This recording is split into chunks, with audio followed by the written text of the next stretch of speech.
Hi, Virginia Tech fans. I'm Tech Sideline founder Will Stewart, and I wanted to do a short video to share with you some neat stuff that the staff here at Tech Sideline did. We gave them the task, and Chris Coleman worked on it along with Malcolm, and we gave them the task of researching Virginia Tech's new football coaching staff and finding out where have they signed players in the past, recruits in the past. And we broke it down by state for the new staff, which was finally finalized a day or two ago.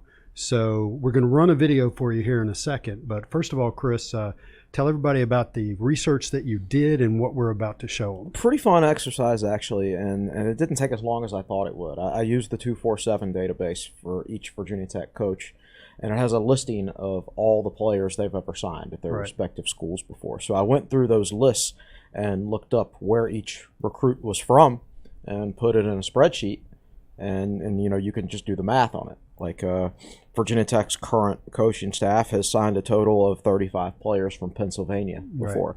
They've signed 28 players from Ohio. They've signed 23 players from Virginia and 23 from Florida, and those are the highest states for the current staff. So it was interesting putting that in table format, so you could see the individual numbers signed by each coach and the numbers signed in each state.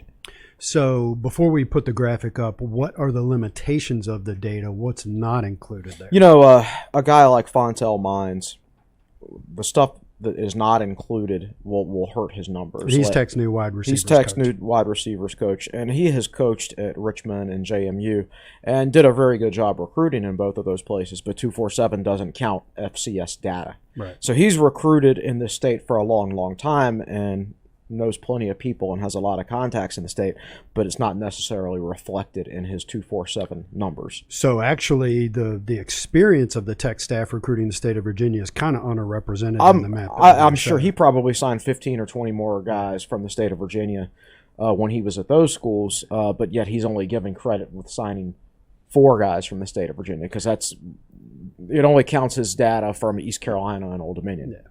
And so another staffer that's true of would be Sean Quinn, is that right? No, it'd be Brad Glenn. Brad Glenn. Quarterbacks coach Brad Glenn, who spent a long time coaching at Appalachian State in Western Carolina, and I'm sure recruited the state of North Carolina heavily for both of those schools. But he didn't jump up to the FBS level until he took the Georgia State job, so his only data is from Georgia State. Yeah. So you're probably looking, you know, this is a color-coordinated map, and the dark maroon is the highest. So represents the highest number. Go ahead and throw the graphic up. And I'm guessing, you know, if you throw Brad Glenn's numbers in there from his days at Western Carolina and Appalachian State, you know, you might be able to put North Carolina in that dark maroon color too. But, you know, overall, just looking at the map, you know, you can see that Brent Pry has signed a staff that is very regional focused. And another graphic we did that is in the article, which we won't talk about here today, but it does put the 6-hour radius from Blacksburg into focus, and that's where Virginia Tech is going to be focusing its recruiting efforts. Yeah, so looking at the graphic, the kind of the hot spots are the maroon, the dark maroon states, which are Ohio and Pennsylvania and Virginia and Florida, and then there's some lighter maroon states, North Carolina, South Carolina, and Georgia, and Maryland also. And I just, this is what I think makes sense, and this is what you want Virginia Tech to do, is have a staff that has a lot of experience in those areas. And the thing to remember about the state of Virginia is that Brent Pry himself, when he was an assistant at Penn State, did a lot of recruiting in the state of Virginia. Particularly in, you know, Northern Virginia and the Richmond area. Yeah. That's where he has the most experience in the state. J.C. Price has got plenty of experience in the state. Fontel Mines has plenty of experience in the state.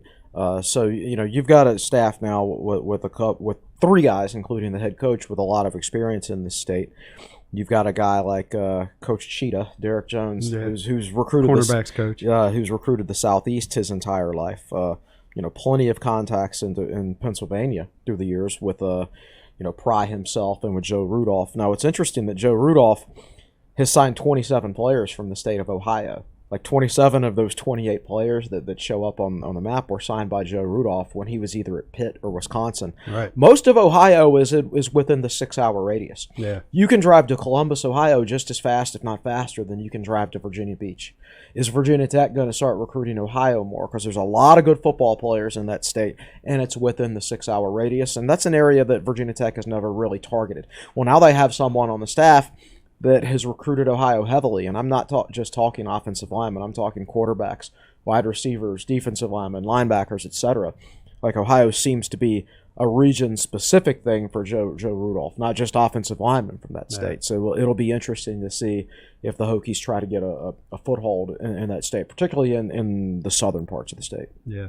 So the one state that is overrepresented on this map, which we do not think will be part of the recruiting footprint, is Wisconsin, right, with 19. And of course, that's Joe Rudolph as well. Yeah, and Brent Price said today during his press conference that it would be very rare that Virginia Tech would stray that far away to recruit unless there was a staff connection. Right. Now, Joe Rudolph would have plenty of staff connections up there. Yeah. Now, if there's an offensive lineman from Wisconsin that he wants and that guy wants to play for Joe Rudolph, like, he's more than welcome. But it's not going to be a huge group. Yeah, emphasis up there. And it's not like Blacksburg is a tropical climate, but it's got to be warmer than Wisconsin, so that could be attractive. I've been to Wisconsin. It's rather cold. Yeah. So anyway, appreciate the work, and that's an article that we ran on Tech Sideline today called The Virginia Tech Recruiting Footprint, and there's a lot more detail in the article beyond what we shared here. And remember, so if you're not a TechSideline.com subscriber, and I'm not talking YouTube subscriber, I'm talking a subscriber to the website. If you've never subscribed to the website before, just come to TechSideline.com, take out a monthly subscription. The first month is free, and check out the article and check out the message boards, and I appreciate you guys putting this together.